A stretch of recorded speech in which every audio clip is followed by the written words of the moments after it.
السلام علیکم ورحمۃ اللہ وبرکاتہ۔ روایت اور جدیدیت کے آج کے اس پروگرام میں ہم آپ کو خوش آمدید کہتے ہیں، اور آج کے اس پروگرام کے اندر ہم جس ٹاپک پر اور جس شخصیت پر بات کرنے والے ہیں وہ سر سید احمد خان ہیں۔ سر سید احمد خان خاص طور پہ اگر آپ بات کریں انڈو پاک کے کانٹیکسٹ میں اور اس کی ہسٹری کے بارے میں بات کریں تو ان کی پوزیشن بہت ہی کرٹیکل اور بہت امپورٹنٹ پوزیشن رکھتے ہیں۔ ان کی کنٹریبیوشن بہت سی ہیں، اور اس کے ساتھ ساتھ ان کے بارے میں بہت سی کنٹروورسیز بھی موجود ہیں۔ بہت سے اسکالرس کو ان پر کچھ اعتراضات بھی ہیں، لوگوں کے ان کے بارے میں مختلف خیالات بھی ہیں، اور اسی وجہ سے ہم نے آج کے اس پروگرام میں انشاءاللہ ان کے افکار اور نظریات کو اپنا ٹاپک بنایا ہے۔ تو ایز یوزول ہمارے ساتھ اس پروگرام میں ہمارے گیسٹ ڈاکٹر حافظ محمد زبیر صاحب موجود ہیں۔ ڈاکٹر صاحب نے اس پر ایک اپنا ریسرچ آرٹیکل بھی لکھا ہے ان کے افکار اور نظریات پر، تو اس سلسلے میں انشاءاللہ آج ہم ان سے ڈیٹیل میں بات کریں گے سر سید احمد خان کے بارے میں۔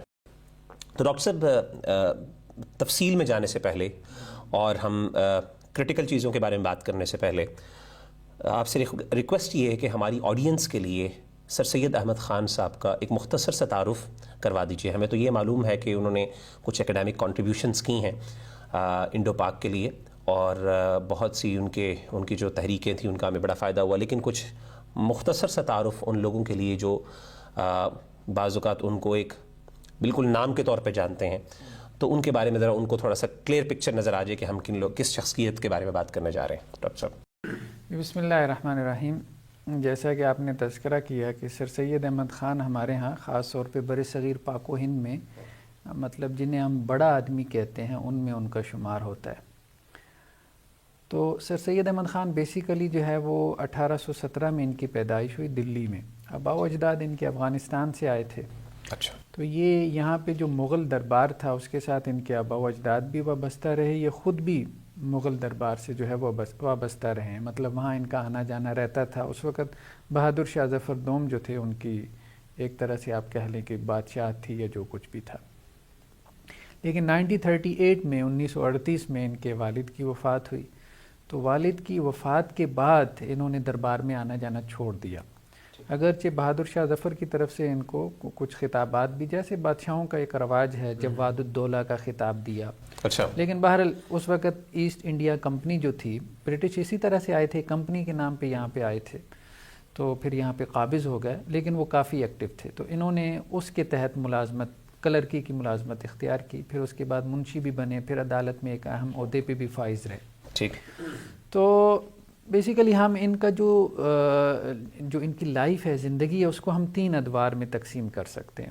ٹھیک ہے، ایک تو پہلا دور ہے ان کی زندگی کا جو 1817 سے لے کے جنگ آزادی تک کا دور ہے۔ 1857 میں جو ہے وہ جنگ آزادی 57 میں ہوئی۔ تو اس دور کے اندر یہ ہمیں روایت پسند علماء کی طرح نظر آتے ہیں، یعنی ان کا فکر ایک روایتی فکر ہے۔ اس میں انہوں نے کئی کتابیں لکھی، جیسے مطلب اہل تشیع کے جو ہے وہ انکار میں یا رد میں ایک کتاب ان کی تحفہ حسن کے نام سے ہے۔ اچھا، اسی طرح سے جو مروجہ پیری مریدی تھی اس کے رد میں انہوں نے کلمۃ الحق کے نام سے کتاب لکھی، گدی نشینی وغیرہ اس کے وہ خلاف تھے۔ اسی طرح ایک ان کی کتاب ہے آثار الصنادید کے نام سے، یہ کتاب انہوں نے دلی کے جو پرانی عمارتیں، قدیم عمارتیں تھیں، تو ان کے حوالے سے انہوں نے ایک تاریخی کتاب مرتب کی، جس پہ مرزا غالب نے جو کہ بڑے شعراء میں سے ہیں انہوں نے اس کا مقدمہ بھی لکھا تھا۔ ٹھیک ہے، اگرچہ اشارتاً سر سید کو کہا تھا کہ ماضی کے اوپر ٹائم ضائع کرنے کی جو ہے نا وہ اتنی ضرورت نہیں۔ اسی طرح سے اور بھی اس قسم کی ان کی کتابیں ہمارے سامنے آتی ہیں۔ تو یہ ان کا ایک ٹائم پیریڈ ہے، یہ ان کا ایک دور ہے۔ پھر 1857 کی جو جنگ آزادی ہے اس میں انہوں نے بہت سارے انگریزوں کو بچایا اور اس میں انگریزوں کی حمایت کی۔ تو اس کے بعد ایک ٹرننگ پوائنٹ ہمیں نظر آتا ہے، کیونکہ بہرحال جو ایسٹ انڈیا کمپنی کے وہ ملازم بھی تھے، تو کسی حد تک ان کا جو ہے وہ ان کے ساتھ تعلق بھی تھا۔ تو 1857 تک جو انہوں نے کتابیں مرتب کی ہیں تو اس میں روایتی فکر جو ہے وہ نمایاں تھا، لیکن 1857 کی جنگ آزادی کے بعد ایک ہمیں ٹرننگ پوائنٹ ان کے فکر میں نظر آتا ہے، اور وہ یہ تھا کہ وہ یہ کہتے تھے کہ ہمیں انگریزوں کے ساتھ مساہلت کے ساتھ چلنا چاہیے۔ یہ ان کا گویا کہ دوسرا دور تھا۔ انہوں نے مصالحتی فکر کے اوپر جو ہے نا آمادہ کرنا شروع کیا. ایسا لٹریچر انہوں نے تیار کیا جیسا کہ انہوں نے جو ہے وہ تحقیق لفظ نصارہ کے نام سے کتاب لکھی. یعنی وہ یہ چاہتے تھے کہ جو سامی ادیان ہیں، سیمیٹک ریلیجنز ہیں یا آسمانی ادیان ہیں، عیسائیت ہے، یہودیت ہے، اسلام ہے، تو ان کے حوالے سے کوئی ایسی فکر دے دیں جیسے وحدت ادیان کی فکر تھی کہ یہ تینوں مل جل کر رہیں. تو انگریز بھی چونکہ وہ عیسائی تھے، بیسیکلی تو وہ کرسچنز ہی تھے جو برطانوی یہاں پہ آ کے قابض ہو گئے تھے، تو پھر انہوں نے مصالحت کی فکر کی طرف جو ہے نا وہ اپنی تحقیقات کا رخ موڑ دیا. اگرچہ اسی دور میں انہوں نے کتاب بھی لکھی اسباب بغاوت ہند. اس میں انہوں نے مطلب یہ کتاب ان کی کافی معروف بھی ہوئی. اس میں انہوں نے انگریزوں کو یہ بتایا کہ دیکھیں آپ مسلمانوں کو الزام دے رہے ہیں کہ فلاں جو ہے وہ بیرونی حکومت نے ان کو اٹھایا ہے کہ انگریزوں کے خلاف بغاوت کریں. مسلمان ایسے نہیں ہیں، یہ بغاوت کے حق میں نہیں ہیں. بیسیکلی انگریزوں نے مسلمانوں کے ساتھ زیادتیاں کی، اس زیادتیوں کے بدلے میں یہ جو ہے وہ کھڑے ہوئے ہیں، تو انگریزوں کو زیادتی نہیں کرنی چاہیے. تو گویا انہوں نے کچھ انگریزوں کو اور کچھ مسلمانوں کو نصیحت کر کے دونوں کے درمیان ایک یہ مصالحت کا ایک کام کردار ادا کیا کہ دونوں کو مل جل کے اب جو ہے نا وہ رہنا چاہیے. اور انگریزوں کے بارے میں انہوں نے کہا کہ وہ چونکہ ترقی یافتہ قوم ہے تو مسلمان ان کا مقابلہ نہیں کر سکتے، تو اب مسلمانوں کو ایک اعتبار سے ان کو اپنا بڑا مان لینا چاہیے تاکہ یہ بھی دنیاوی ترقی کر سکیں. تو یہ ان کا دوسرا دور رہا. ٹھیک. اس کے بعد ان کا ایک تیسرا دور ہمارے سامنے آتا ہے. یہ 1859 میں شروع ہوا، مطلب 1969 میں. تو یہ بیسیکلی ایک واقعہ ہوا تھا کہ ایک مستشرق تھا، اورینٹلسٹ یعنی مغربی جو اسکالر تھا، اس نے رسول اللہ صلی اللہ علیہ وسلم کی سیرت کے اوپر ایک کتاب لکھی جس میں اس نے بہت ہذیان بکا مطلب آپ صلی اللہ علیہ وسلم کے بارے میں. Life of Muhammad, sir William Muir نام تھا اس کا، اس نے کتاب لکھی محمد صلی اللہ علیہ وسلم کی زندگی. تو سر سید ایک مخلص تو تھے، مطلب ایک سنسیئر، بہت ہی اپنے دین کے ساتھ اور خاص طور پہ رسول اللہ علیہ وسلم کی ذات کے ساتھ ہمیں لگتا ہے کہ ان کا ایک خاص ایک اٹیچمنٹ کا لیول تھا. تو وہ اس کتاب کا جواب دینے کے لیے جو ہے وہ پھر لندن میں گئے تھے. اچھا. بیسیکلی جن مصادر سے وہ کتاب مرتب کی گئی تھی، جن سورسز سے وہ، تو لندن سے چونکہ پبلش ہوئی تھی پھر یہاں پہ آ گئی، تو وہ سورسز دیکھنا چاہتے تھے. تو یہاں سے وہ 1859 میں لندن گئے اس لائف آف محمد کا جواب دینے کے لیے اور اس کے وہ سورسز دیکھنے کے لیے کہ اس نے میٹیریل کہاں سے لیا، مواد کہاں سے لیا. وہاں جا کے انہوں نے، انگریزی ان کی اتنی اچھی نہیں تھی، انہوں نے اردو میں کتاب تیار کی. ٹھیک ہے. اور اردو میں کتاب تیار کر کے وہ لکھ کے بھیجتے تھے یہاں مطلب ادھر ہندوستان میں، اور پھر اس کا انگریزی ترجمہ کروا کے اس کو پبلش کرواتے تھے. اور اس کے لیے ان کے پاس جتنے وسائل تھے، ایون کہ انہوں نے اپنا گھر بیچ دیا. اچھا. ہاں، جو کچھ تھا گھر کا ساز و سامان بھی انہوں نے بیچ دیا. انہوں نے کہا میں نے اس کا جواب دینا ہے. یعنی نبی صلی اللہ علیہ وسلم سے ان سے ایک والہانہ محبت اور ان کا وہ جو جواب تھا وہ خطبات احمدیہ کی صورت میں پھر پبلش ہوا، وہ ان کی سیرت کے اوپر. لیکن اس میں انہوں نے جو ہے نا وہ زیادہ ڈیفینسو ہو گئے. یعنی اس کے جو ولیم میور کے جو اعتراضات تھے، مثال کے طور پہ کہ محمد رسول اللہ صلی اللہ علیہ وسلم جو ہے وہ انہوں نے قتل و غارت کے ذریعے سے لوگوں کو مغلوب کیا یا اسلام کو لوگوں کے اوپر جو ہے وہ ٹھونس دیا، تو انہوں نے اس کے جواب میں معذرت خانہ رویہ اختیار کرتے ہوئے کہا کہ اسلام جو ہے نا وہ تلوار کے زور پہ نہیں پھیلا، اور جہاد وہاد جو ہے نا وہ کوئی اس طرح سے ہمارے دین کا کوئی خاص حکم نہیں ہے، بس یہ دفاعی جہاد ہوتا ہے، ڈیفینسو ہوتا ہے. تو آپ صلی اللہ علیہ وسلم کی جتنی جنگیں تھیں انہوں نے ان کو اس طرح سے اس کی انٹرپریٹیشن کی کہ وہ دفاعی جنگیں تھیں. اس میں کوئی ایسی نہیں تھی کہ جو اقدامی تھی، یا خود سے آپ صلی اللہ علیہ وسلم کے سامنے کوئی ایسا پلان نہیں تھا کہ ہم نے اللہ کے دین کو غالب کرنا ہے. بس وہ دفاع میں یہ کام ہو گیا کہ جزیرہ نما عرب کے اوپر اسلام کا غلبہ ہو گیا. یہ باقاعدہ کوئی اللہ کا حکم نہیں تھا. تو اس طرح کا انہوں نے طرز عمل جو ہے وہ اختیار کیا. یہ چیز پھر بڑھتی چلی گئی. خاص طور پہ جب وہ واپس آئے ہیں تو وہاں کی تہذیب و تمدن، اس کی ایک مروبیت کی جھلک ہمیں نظر آتی ہے ان کے افکار کے اوپر بھی. ویسے بہرحال اگر آپ ان کی شخصیت کو دیکھیں تو جتنی لمبی ان کی داڑھی ہے تو باقی سب چیزیں، ہاں وہ سب چیزیں ہمیں ان میں نظر آتی ہیں بہت حد تک. مطلب جذبہ بھی میں نے آپ کو بتا دیا، ایسا ایک جیسے ایک عام آدمی کا رسول اللہ صلی اللہ علیہ وسلم کے ساتھ ایک محبت کا تعلق ہوتا ہے، وہ والا ہے. لیکن ایک چیز ان کو کھائی جاتی تھی، وہ یہ تھی کہ انگریز بہت ترقی کر گیا، انگریز بہت آگے پہنچ گیا، مسلمان پیچھے. تو وہ جو ان کو نظر آتا تھا وہ یہ نظر آتا تھا کہ بھئی انگریز جو ہے نا وہ دنیاوی علوم کو پڑھ کے ترقی کیا. تو اب ہمارے جو قرآن مجید ہے خاص طور پہ اس میں کچھ ایسی چیزیں ہیں، انگریز اس کو ہائی لائٹ کرتے تھے کہ بھائی سائنس تو یہ کہہ رہی ہے، تمہارا قرآن یہ کہہ رہا ہے، بالکل ٹھیک ہے، تو یہ چیزیں تو فزیکل لاز آف نیچر کے مطابق نہیں ہیں. تو اب انہوں نے یہ کام کیا، انہوں نے کہا کہ نہیں، بیسیکلی ہمیں مذہب اور سائنس کے درمیان جو ڈفرینس ہے اس کو ہمیں ختم کرنا ہے، گیپ کو فل کرنا، اس گیپ کو ہم نے فل کرنا ہے. تو اس کے لیے انہوں نے پھر قرآن مجید کی ایک تفسیر لکھنا شروع کی. تو بہرحال 17 پارے وہ لکھ پائے تھے ترجمان القرآن کے نام سے. تو اس تفسیر کے شروع میں انہوں نے ایک مقدمہ دیا ہے، ایک انٹروڈکشن دیا، اس میں انہوں نے اپنے اصول تفسیر کا تعارف کروایا. 20 پیجز میں ہے وہ، تقریباً کو 15-16 اصول ہیں ان کے، جن کی روشنی میں انہوں نے وہ قرآن مجید کو انٹرپریٹ کیا. لیکن وہ ان کے جو اصول ہیں نا، وہ بیسیکلی مطلب وہ اصول نہیں ہے جن اصولوں کے مطابق قرآن کی تفسیر کرنی چاہیے، یا جو ہمارے ہاں قرآن کی تفسیر کے ہاں کلاسیکل اسکالرشپ میں یا اہل سنت والجماعت کے ہاں جو ایگریڈ اپان جو اصول ہیں ان سے ہٹ کے انہوں نے تفسیر کی اپنے پرنسپلز پریزنٹ، اپنے پرنسپلز کے اوپر.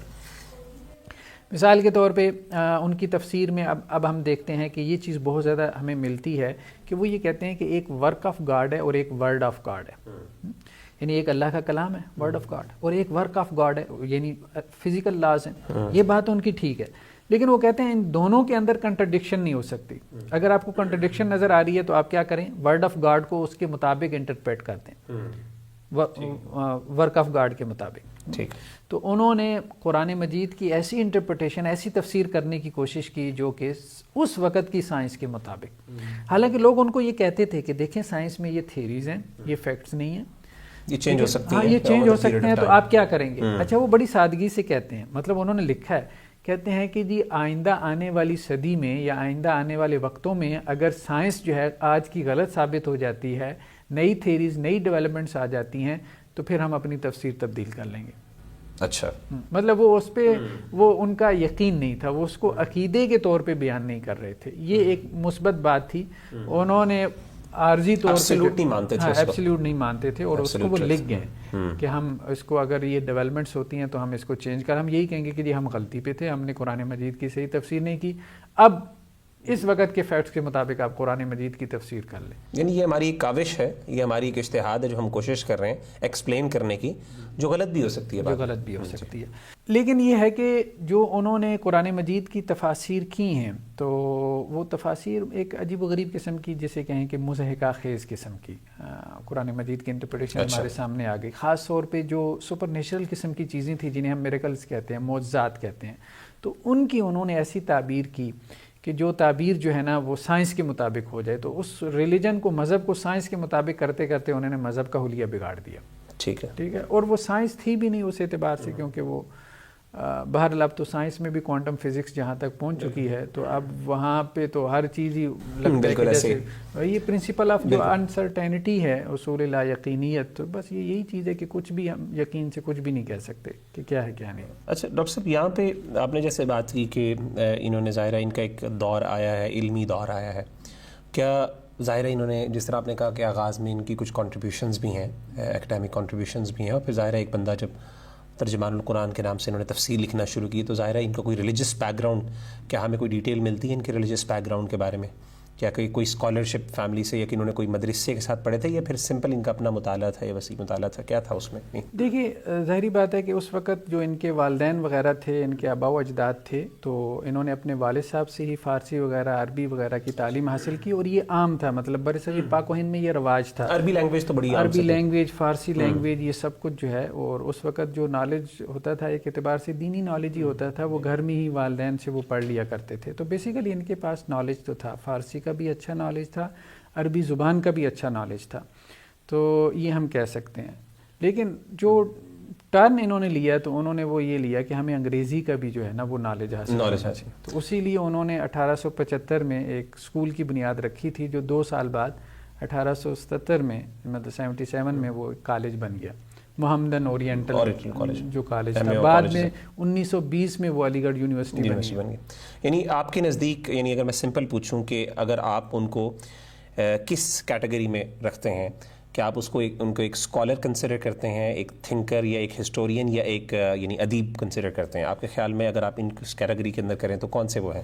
بیسیکلی دیکھیں وہ ایک مفکر بھی تھے اور ایک محقق بھی تھے. اچھا، ریسرچر بھی تھے. بہرحال ان کی جیسے دیکھیں نا، انہوں نے مغلوں کی تاریخ بھی لکھی ہے. ٹھیک، اس کے اوپر بھی ان کی کتاب ہے.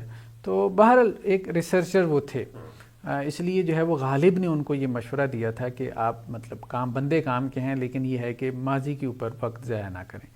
لیکن وہ پتہ نہیں ان کو کیا سوجی, وہ ماضی سے تو انہوں نے جان چھڑا لی, لیکن یہ ہے کہ فیوچر کے حوالے سے انہوں نے ایسا کام کرنا شروع کر دیا.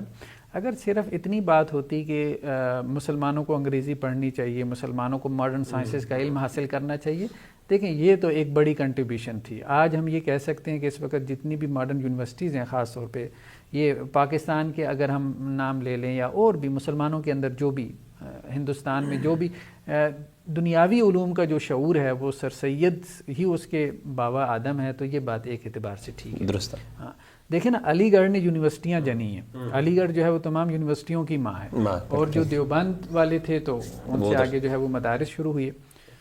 اچھا ڈاکٹر صاحب, آپ نے یہاں پہ علماء کی بات کی, دیوبند کی بات کی, اور ایک علی گڑھ یونیورسٹی کی موومنٹ ہے, ایک ہمیں دیوبند کی موومنٹ نظر آتی ہے. تو سوال یہ ہے کہ سر سید کی جو فکر ہے, جو پورا تھاٹ ہے, جیسا کہ آپ نے کہا آپ کے نزدیک وہ ایک مفکر ہیں, آپ ان کو مفکر زیادہ کہنا بجائے ان کو ایک اسکالر یا عالم دین, ریسرچر بھی چلے آپ کہہ سکتے ہیں, ایک مورخ بھی, ہسٹورین بھی ٹو سم ایکسٹینٹ. تو کویشچن یہ ہے کہ ان کی فکر کی بنیاد کیا ہے, اور خاص طور پہ جب ہم اس کو کمپیئر کرتے ہیں وہ جو دیوبند کی جو تحریک تھی اس سے, یعنی علماء کو کیا ان کی, پہلی بات تو یہ ہے کہ ان کی فکر کی بنیاد کیا ہے, پھر علماء کو ان کی فکر سے اختلاف کیا ہے کہ جس کی وجہ سے اتنی ان کے بارے میں یعنی فتاوے بھی ان کے فتوے بھی لگے, ان پہ بہت زیادہ, اور اب تک کنٹروورسیز ان کے بارے میں چلتی ہیں, اور بڑے سخت ان کے الفاظ کے ساتھ ان پر تنقید کی جاتی ہے. تو آپ کے خیال میں ان کی بنیادی فکر کیا ہے, اور اس فکر سے علماء کو اختلاف کیا ہے بنیادی طور پہ؟ جی دیکھیے, بیسیکلی ان کی فکر کے لیے جو لفظ استعمال کیا گیا نا وہ نیچر کا ہے, یعنی کہا جاتا ہے کہ یہ نیچری ہیں, نیچرسٹ, مطلب اسی سے نیچریت, یعنی نیچریت ان کے فلسفے کو کہا جاتا ہے اہل علم کے حلقے میں. تو نیچر سے یہ لفظ لیا گیا, یعنی ہر چیز کو وہ کہتے ہیں کہ یہ آپ نیچر کے مطابق دکھا دیں, یعنی قرآن مجید کی آپ اس طرح سے انٹرپریٹیشن کریں کہ وہ نیچر کے مطابق ہو جائے. یعنی ایک جو سائنس کا طالب علم ہے, اسٹوڈنٹ ہے, اس کو لگے کہ یہ جو کچھ میریکل ہے یہ کچھ نہیں ہے, بس یہ فزیکل لاز کے مطابق ہے. مثال کے طور پہ وہ یہ کہتے ہیں کہ یہ جو حضرت موسیٰ علیہ السلام کا قصہ ہے قرآن مجید میں, کہ حضرت موسیٰ علیہ السلام اپنی قوم کو لے کے آئے اور سمندر جو ہے اس کے اوپر عصا مارا تو پانی پہاڑوں کی طرح جو ہے وہ کھڑا ہو گیا. تو وہ کہتے ہیں بیسیکلی یہ مد و جزر تھا. اچھا, جب حضرت موسیٰ علیہ السلام آئے تو پانی جو ہے وہ نیچے اتر گیا, جیسے سمندر کی لہر ہے نا, مد و جزر کا مطلب یہ ہوتا ہے کہ لہر جو ہے وہ چڑھتی ہے پھر واپس جاتی ہے.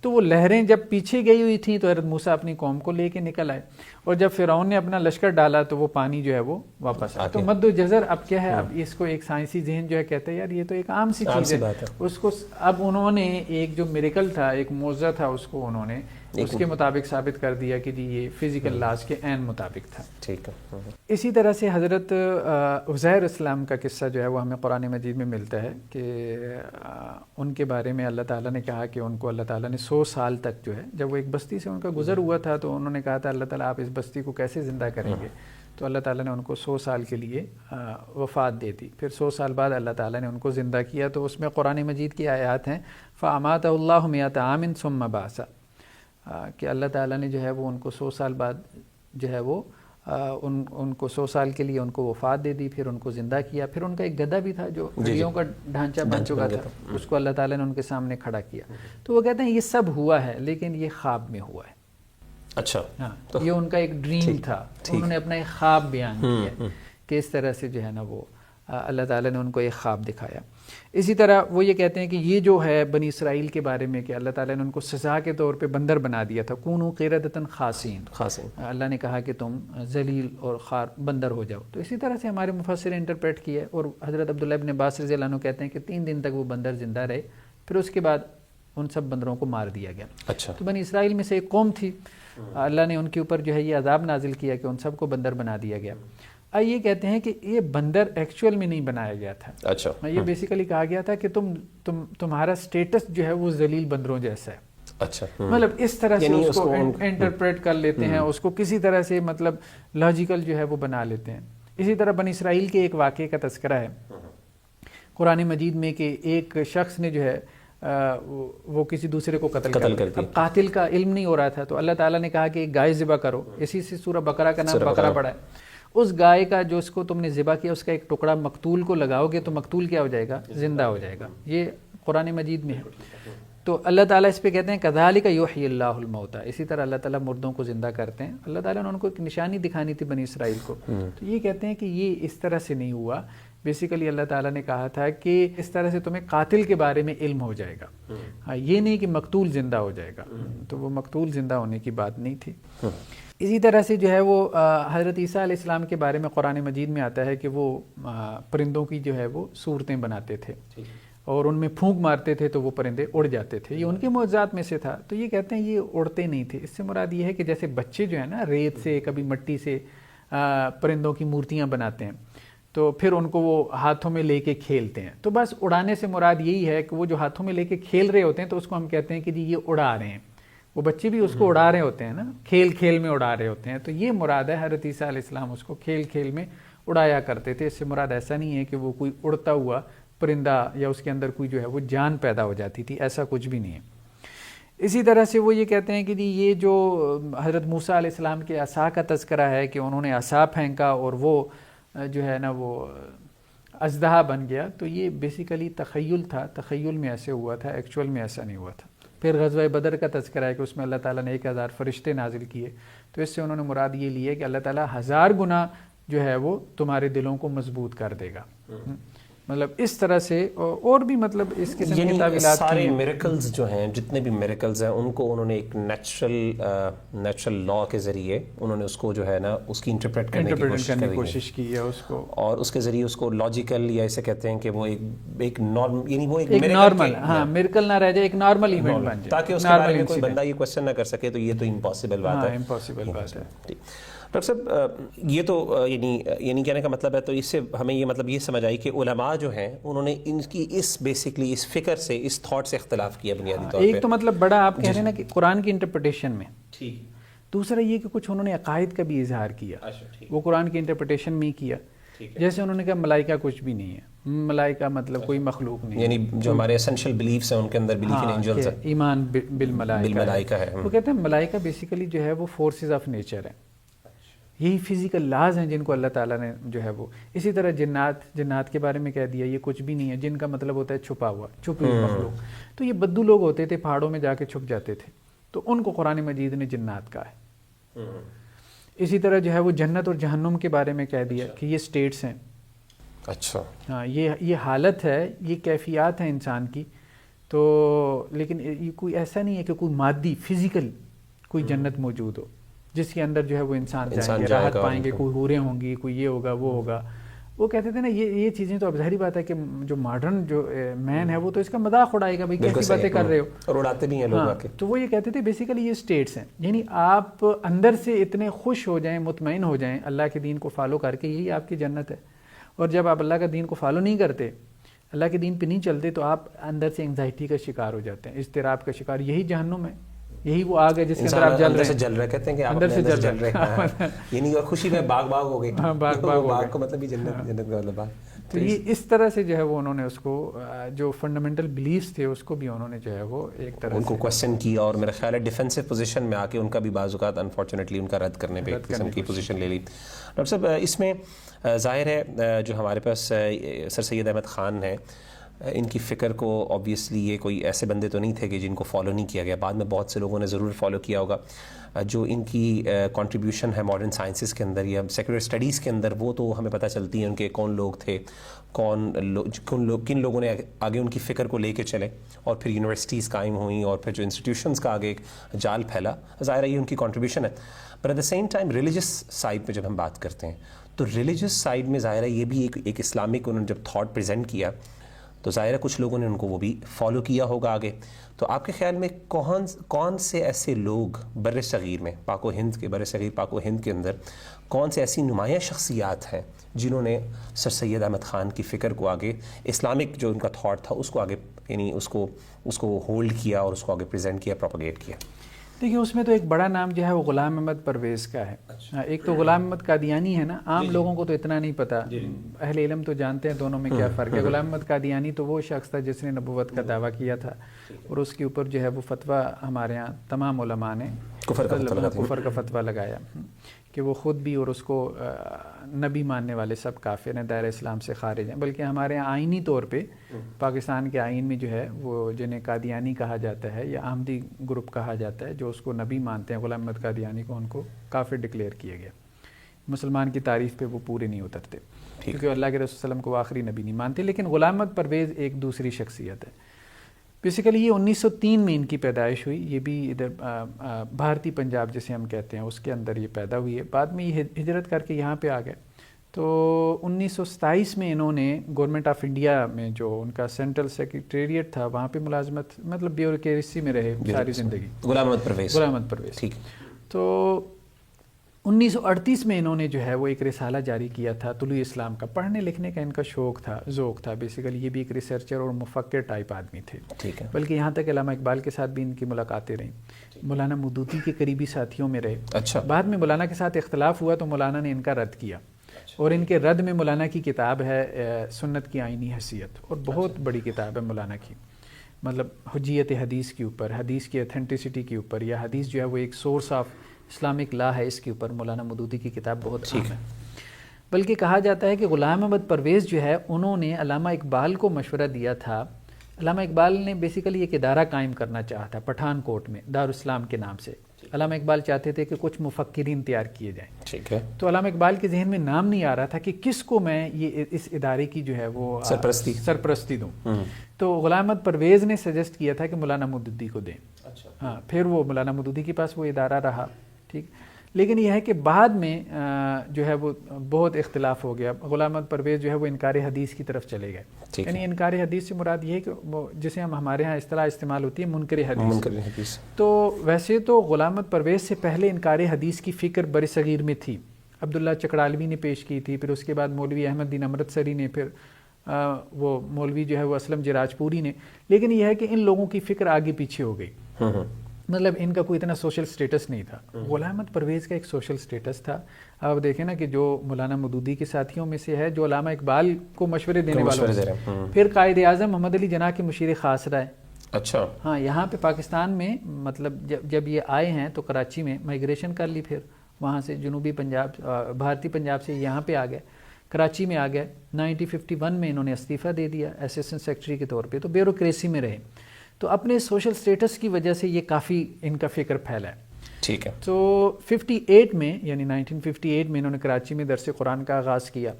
ٹھیک ہے. تو قرآن کے حوالے سے ان کا کافی کام ہے. مطالب الفرقان کے نام سے ان کی کتاب ہے. پھر جو ہے وہ مفہوم القرآن کے نام سے ہے، لغات القرآن کے نام سے ہے. اسی طرح سے اور بھی ابلیس و آدم کے نام سے ہے، من و یزداں کے نام سے ہے. تاریخ کے اوپر بھی کچھ انہوں نے لکھا ہے، قصہ آدم و ابلیس پہ بھی لکھا ہے، کمپیریٹیو ریلیجن پہ بھی لکھا ہے. لیکن زیادہ تر ان کا قرآنیات کے اوپر، قرآنک اسٹڈیز پہ جو ہے وہ ان کا کام ہے.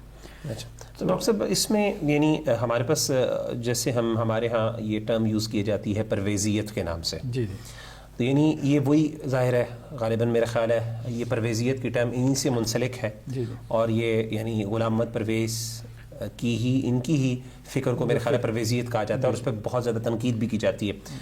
تو اگر ہم بہت سمپل وے میں، ظاہر ہے ہم 360 ڈگری اینگل پہ تو ان کو شاید نہ احاطہ کر سکے، لیکن اگر بنیادی طور پہ پرویزی فکر کی اگر بنیاد ہمارے سامنے اگر آپ واضح کر دیجئے کہ اس کے بیسک ٹیننٹس کیا ہیں، وہ کیا چیز ہے، اور علماء کو یا کلاسیکل اسکالرشپ یا مین اسٹریم اسکالرشپ کون سے جو اختلافات ہیں بنیادی وہ کون سے ہیں؟ دیکھیں، ایک تو انہوں نے سر سید کی فکر کو آگے بڑھایا کہ قرآن مجید کی جو انٹرپریٹیشن کے جو جس طرح سے ہمیں دیکھتے ہیں نا کہ شتر بے مہار ہو کے قرآن کی تفسیر کی سر سید احمد خان، ٹھیک ہے، اسی طرح سے انہوں نے بھی بالکل اسی طرح سے قرآن مجید کی تفسیر لکھی. اچھا، ٹھیک ہے. تو ویسے ان کی تفسیر کے اوپر بہت اچھا نقد جو ہے وہ پروفیسر محمد دین قاسمی صاحب کا ہے.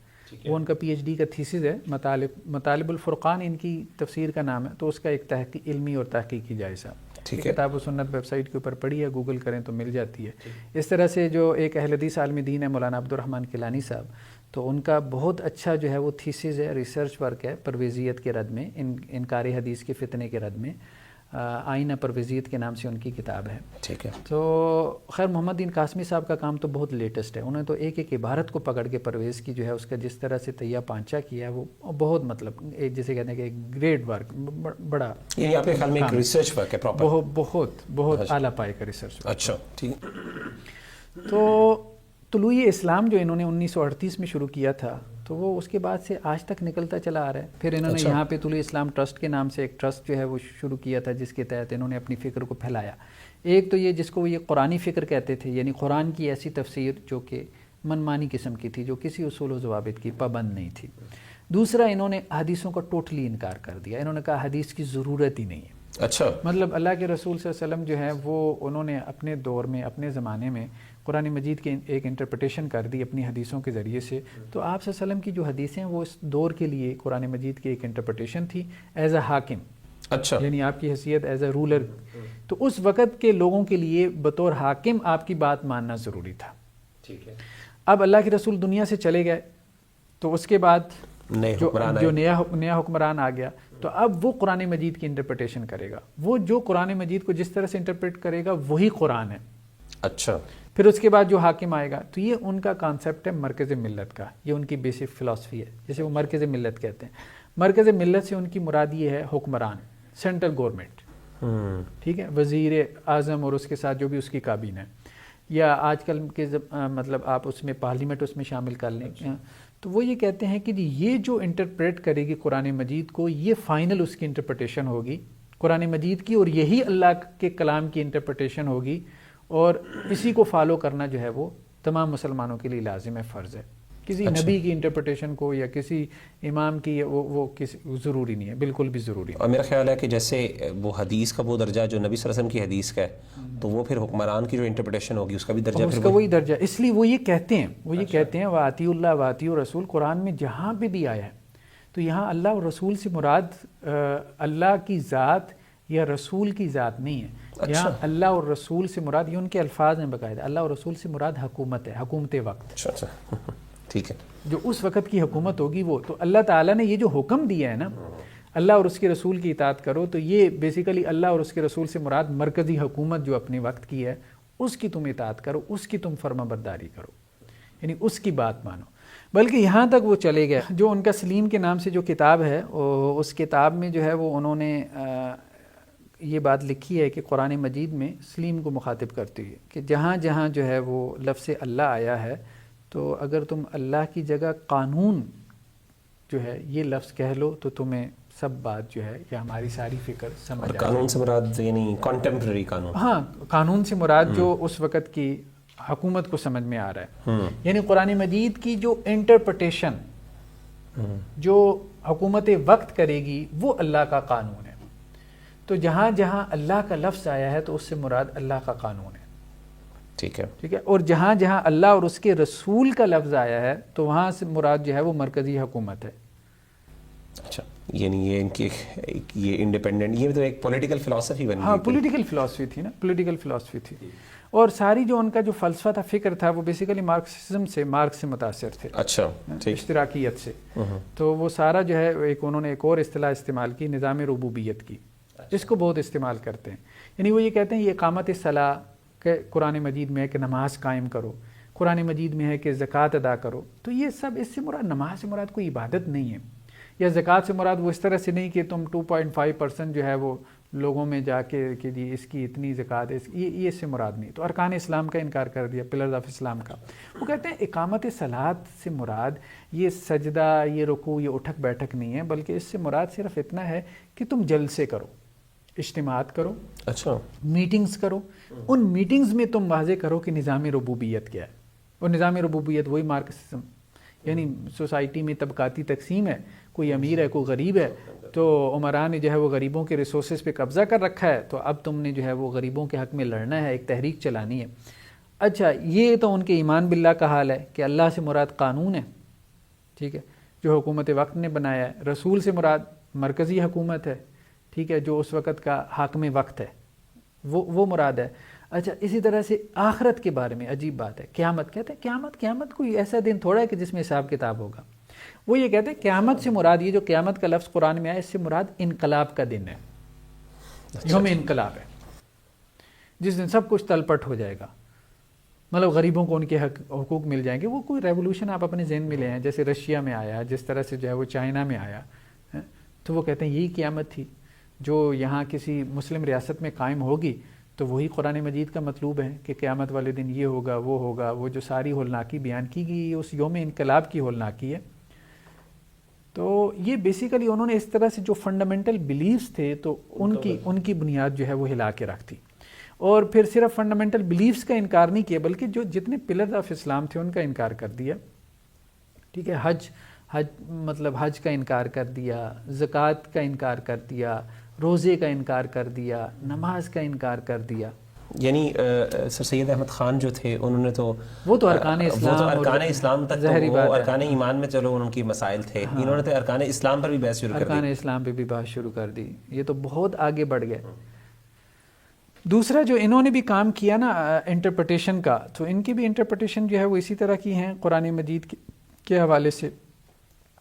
مثال کے طور پہ کہتے ہیں قرآن مجید میں جو فرشتوں کا تذکرہ ہے یہ وہی بات کرتے ہیں کہ اس سے مراد جو ہے وہ انسان کے اندر کی داخلی قوتیں ہیں.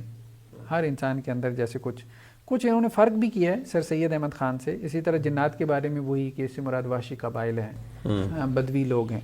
ٹھیک ہے، اسی طرح سے جو ہے وہ اب ان کی تفسیر کے بارے میں اب آپ دیکھیں کہ جیسے کہتے ہیں کہ جی یہ جو اللہ تعالیٰ نے حضرت سلیمان علیہ السلام کو کہا تھا، انہی کی زبانی کہا تھا، وقال یا ایھا الناس علمنا منطق الطیر. حضرت سلیمان نے کہا کہ لوگوں مجھے اللہ تعالیٰ نے پرندوں کی بولی سکھائی ہے.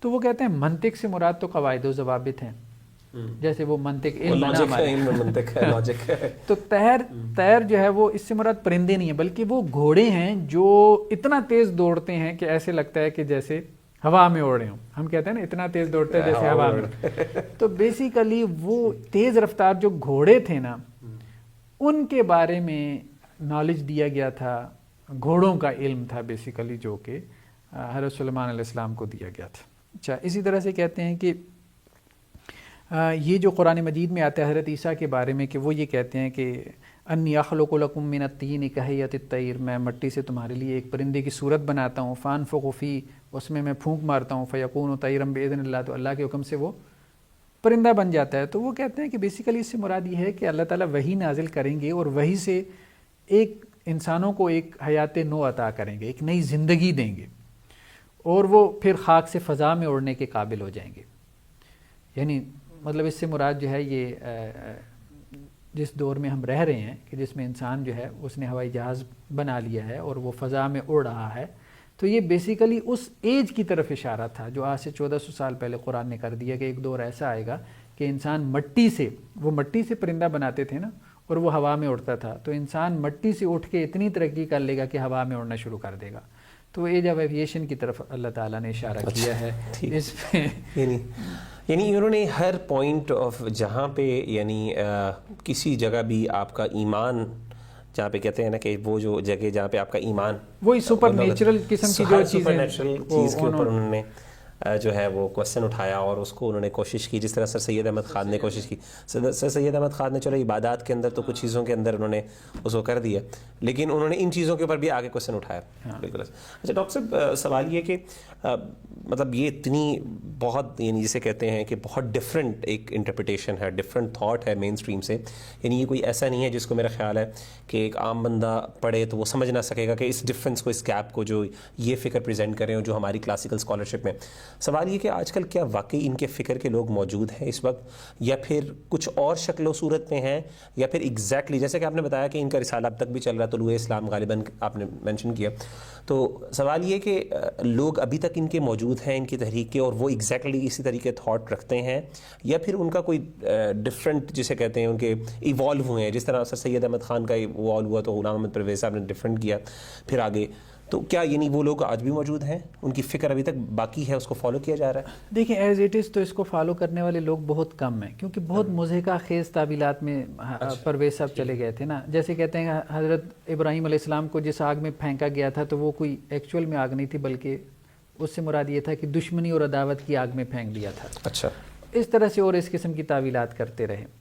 تو اور اسی طرح سے وہ جو قرآن نے کہا نا قطعود العظیم کہ وہ سر سید نے تو اپنی تعویل کی، خیر انہوں نے اپنی انٹرپریٹیشن کی. یہ کہتے ہیں کہ وہ دونوں جو تھے نا جتھے، ایک حضرت موسیٰ علیہ السلام کا جو بنی اسرائیل تھے، دوسرے آل فرعون کا، وہ آپس میں ایک دوسرے کے آمنے سامنے کھڑے ہو گئے ایسے جیسے دو پہاڑ. سمندر کی لہریں نہیں تھیں بلکہ وہ دو لشکر تھے آپس میں. ٹھیک، انٹرپریٹیشن انہوں نے سر سید سے ڈیفرنٹ کی ہے، لیکن بہرحال ابھی اس وقت ان کے فالوورز ہیں لیکن بہت کم ہیں، نہ ہونے کے برابر ہیں. لیکن انہوں نے بڑی تعداد میں لوگوں کو متاثر کیا. ان کی جو فکر تھی وہ مطلب مختلف اسکول آف تھاٹس اس سے آگے پیدا ہوئی. اچھا. ہاں دیکھیں نا, ہم اس کو دو حصوں میں تقسیم کرتے ہیں برصغیر پاک و ہند میں حدیث کے حوالے سے جو رویہ پیدا ہوا. ایک تو جسے ہم کہتے ہیں انکار حدیث, جو حدیث کو انکار کرنے والے ہیں, ٹھیک ہے. اور ایک کے لیے علماء نے ایک لفظ دوسری ٹرم استعمال کی, استخفاف حدیث. استخفاف کا مطلب یہ حدیث کو ہلکا سمجھنا, یعنی حدیث کا جو مقام اور مرتبہ ہے اس کو وہ مقام اور مرتبہ نہ دینا. جیسے حدیث کو آپ کہیں کہ جی ہم مانتے تو ہیں لیکن ایز اے ہسٹوریکل ریکارڈ مانتے ہیں, ہم اس کو جو ہے وہ ایک primary source of Islamic law نہیں مانتے. ٹھیک ہے, تو یہ اس حوالے سے ایپیسوڈ ہم نے کیا تھا, اس حوالے سے ہم نے ایک ایپیسوڈ غامدی صاحب پہ کیا تھا.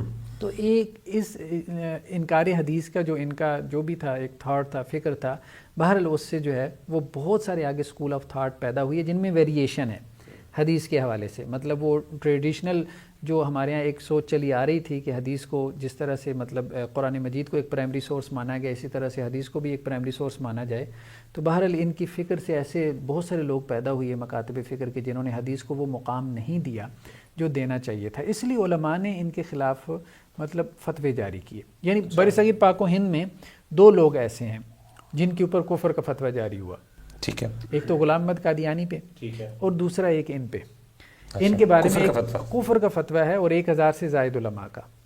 1000 سے زائد علماء کا, بلکہ اگر میں ان میں سے چند علماء کے نام لوں تو آپ حیران ہوں گے کہ یہ ایسے ایسے علماء نے جو ہے ان کے اوپر فتوے لگائے, یعنی ان کی فکر کی وجہ سے. ایک تو شیخ بن باز کے سامنے ان کی عبارتیں, شیخ بن باز جو مفتی اعظم رہے, ہاں سعودی عرب کے ہیں, ان کے سامنے جو ہے وہ ان کی عبارتیں پیش کی گئیں. تو انہوں نے اس کے اوپر کفر کا فتویٰ عائد کیا کہ جس شخص کے ایسے عقائد ہوں تو وہ اس کا اسلام سے کوئی تعلق نہیں, دائرہ اسلام سے خارج ہے. ظاہری بات ہے, فنڈامنٹل بلیفز کا انکار کر دیا. پھر اس فتوے کی تائید جن لوگوں نے کی ہے ان میں ڈاکٹر سرفراز احمد نعیمی صاحب جو کہ بریلوی اسکول آف تھاٹ میں ایک بڑا فگر تھے. پھر تقی عثمانی صاحب, اچھا, مفتی عبدالقیوم ہزاروی صاحب, یہ بھی بریلوی اسکول آف تھاٹ میں خاص طور پہ تحریک منہاج سے ان کا. پھر ڈاکٹر مفتی غلام سرور قادری صاحب, یہ بھی بریلوی اسکول آف تھاٹ سے تھے. ڈاکٹر عبدالرزاق سکندر صاحب, یہ دیوبندی اسکول آف تھاٹ میں بڑے ناموں میں سے ہیں. مولانا محمد یوسف لدھیانوی صاحب, یہ بھی دیوبندی اسکول آف تھاٹ میں. حافظ عبدالقادر روپڑی صاحب جو کہ ہمارے یہاں اہل حدیث اسکول آف تھاٹ میں ہیں. مفتی محمد رفیع عثمانی صاحب جو تقی عثمانی صاحب کے بھائی ہیں. پھر اسی طرح سے منظور احمد چنیوٹی صاحب, ڈاکٹر شیر علی صاحب, اسی طرح سے مفتی ڈاکٹر عبدالواحد صاحب, عبدالستار خان نیازی صاحب, مولانا عبدالستار خان نیازی ایک بڑا نام تھا. مولانا صفی الرحمان مبارک پوری صاحب نے تائید کی. مولانا مجاہد الاسلام قاسمی صاحب, یہ انڈیا میں دیوبند کے بڑے علماء میں سے ہیں. مولانا اجمل قادری صاحب اور عبد الرحمن مدنی صاحب نے بھی کی. مولانا زہد الراشدی صاحب نے بھی کی. ڈاکٹر اسرار صاحب نے کی. مولانا عبد المالک صاحب جو جماعت اسلامی سے ہیں. اچھا. پھر یہ تو صرف یہ تھا کہ شیخ بن باز کے فتوے کی تائید کرنے والے. پھر یہ ہے کہ علیحدہ سے ایک مفصل جو ہے وہ فتویٰ پبلش ہوا جو کہ 256 پیجز کا تھا. اچھا. 256 صفحات کا, ان کی عبارتیں اور پھر اس کے اوپر علماء کا فتویٰ. یہ جو ہے وہ پرویز کے بارے میں علماء کا متفقہ فتویٰ. اس میں تقریباً جو ہے وہ 1028 علماء کے جو ہے وہ فتاویٰ ہیں مختلف اسکولز آف تھاٹ کے, مختلف اسکول آف تھاٹس کے, کہ جنہوں نے کہا کہ اس فکر کے جو قائل ہیں ان میں مولانا داؤد غزنوی ہیں, حافظ عبداللہ محدث روپڑی ہیں, مفتی محمود صاحب ہیں جو مولانا فضل الرحمان کے والد صاحب تھے, مفتی شفیع صاحب ہیں, مولانا احمد علی لاہوری صاحب ہیں, مولانا ظفر احمد عثمانی صاحب ہیں, محمد ادریس کاندلوی صاحب ہیں, مولانا یوسف بن نوری صاحب ہیں, اسی طرح سے غلام غوث ہزاروی صاحب ہیں. یعنی پاکستان کے بڑے علماء, بڑے جتنے بھی تھے ہر اسکول آف تھاٹ کے, انہوں نے اس پر فتویٰ ان سب نے متفقہ کفر کا فتویٰ دیا. تو یہ دوسری بڑی شخصیت تھی کہ جس پہ جو ہے وہ کفر کا فتویٰ لگا ہے. مطلب اتنے خطرناک ان کے خیالات اور آئیڈیاز تھے. عام طور پہ علماء آپ کو پتہ ہے ہمارے یہاں اس طرح سے تکفیر نہیں کرتے. اور پھر یہ کہ ساری متفق ہو جائیں نا. یہ تو ہوتا ہے کہ جی ایک دوسرے کو کہہ رہا ہے, دوسرا اس کو کہہ رہا ہے, لیکن یہ ہے کہ سبھی کسی کی کافر ہونے پہ متفق ہو جائیں, ایسا تو بہت کم. اچھا, سوال یہ کہ یہ غلام احمد پرویز صاحب کی اپنی زندگی میں یہ فتوے شائع ہو گئے تھے, ان کے ساتھ یہ بعد میں ہوئے ہیں؟ نہیں, ان کی زندگی میں. ان کی زندگی میں یہ 1962 کی بات ہے. اچھا. غلام احمد پرویز کی جو وفات ہوئی ہے 1985 میں. اچھا, یعنی ان کو پتا تھا یہ سب ان کے بارے میں؟ ظاہری بات ہے, 1962 13 سال کا, 13 بھی نہیں بلکہ 23 سال کا فرق ہے. اچھا, تو انہوں نے پھر آگے سے رسپانڈ ظاہر ہے وہ بڑی ڈیٹیل میں, میرا خیال ہے کہ اکیڈیمک ڈسکشن بھی بہت دیر چلتی رہی ہوں گی دونوں طرفین کی طرف سے. ڈاکٹر صاحب, بات ختم کرنے سے پہلے لاسٹ پوائنٹ آپ سے یہ سوال کروں گا. غلام محمد پرویز صاحب کے بارے میں آپ نے بتایا کہ ہمارے ہاں عام طور پہ سمجھا جاتا ہے کہ یہ بیسکلی ایک یعنی ان کا عام طور پہ تعلق جوڑا جاتا ہے انکار حدیث کے ساتھ، لیکن ہمیں آج کی ڈسکشن سے پتہ چلا کہ انکار حدیث تو ایک سیگمنٹ تھا، ان کی تو بات بہت آگے بڑھی ہوئی تھی، عقائد بنیادی عقائد جس کی وجہ سے اختلاف وقت ٹھیک ہو گیا. تو سوال یہ کہ سر سید احمد خان سے جیسے کہ آپ نے کہا کہ یہ متاثر تھے اور آگے پھر ان کی تحریک سے بڑے لوگ متاثر ہوئے، تو سر سید احمد خان بذات خود حدیث کے معاملے میں وہ حدیث کے بارے میں آپ کا کیا خیال ہے؟ ان کا کیا تھا؟ کیا وہ حدیث کے انکار حدیث کے ساتھ تھے یا ان کا اس بارے میں نیوٹرل اوپینین تھا یا کیا اوپینین تھا؟ دیکھیے سر سید احمد خان میں ایسی چیزیں ہمیں ملتی ہیں، لیکن یہ کہ انہوں نے اس چیز کو باقاعدہ ایک فکر کے طور پہ، ایک باقاعدہ نظام کے طور پہ پیش نہیں کیا. یعنی ان صاحب نے تو ایک زندگی وقف کر دی نا، مطلب حدیث کے انکار میں یا حدیث کے رد میں یا کیا ہے، یعنی ان کی آئیڈینٹی بن گئی، آئیڈینٹی بن گئی، شناخت بن گئی. تو ان کا معاملہ ایسا نہیں تھا. ان کا معاملہ اس قسم کا تھا کہ جیسے کوئی 2-4 حدیثیں سامنے آئیں اور ان کو لگا کہ یہ عقل کے خلاف ہیں یا ان کی عقلی اعتبار سے کوئی توجیہ ممکن نہیں، تو انہوں نے ان کو سائڈ پہ کر دیا. یعنی ایسا کوئی کلیئر ان کا ایسا نہیں تھا، ان کا فکر یعنی ان کا ایمفیسس اس چیز پہ اتنا زیادہ نہیں تھا، ان کی زیادہ تر انٹرپریٹیشن پہ تھا، قرآن مجید کی ان کا انٹرپریٹیشن پہ بھی تھا اور اس طریقے سے رد پہ بھی تھا. ٹھیک ہے، جزاک اللہ خیر ڈاکٹر صاحب. تو جزاک اللہ خیر ناظرین، آپ کا آج کا ہمارا اس پروگرام الحمدللہ ختم ہوتا ہے. آپ سب سے گزارش ہے کہ ہمارے اس پروگرام کو ضرور دوسروں تک پہنچائیے، اس کو لائک کیجئے، اس کو سبسکرائب کریں ہمارے چینل کو، اور اسی طریقے سے انشاءاللہ ہم آپ کو اگلے پروگرام میں ملیں گے اگلی ایپیسوڈ کے ساتھ. تو السلام علیکم ورحمۃ اللہ وبرکاتہ.